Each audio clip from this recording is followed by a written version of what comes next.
This adaptation I originally wrote a number of years ago for another production at the Commonweal Theater in Lanesboro, Minnesota, and then Gremlin Theater also did it. But it was great to sort of come back to it, look at it once again, and think like, okay, it's been like 15 years since I worked on those productions.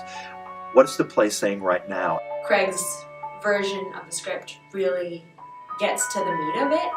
I don't know, I like that it's condensed, it's more clean. I think it's more accessible to a contemporary audience.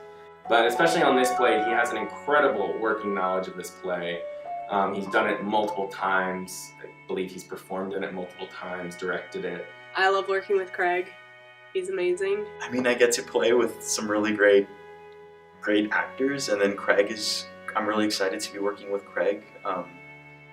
He knows what he's doing. I think with each production, you're coming back to the same place, so you think like, oh, well, I know how this works, and you do know in a certain way, but then the people who you are working with will always bring something new and fresh that you hadn't thought of. So as a director, you feel like, oh, well, I'm supposed to be giving people the answers, but they're actually informing me.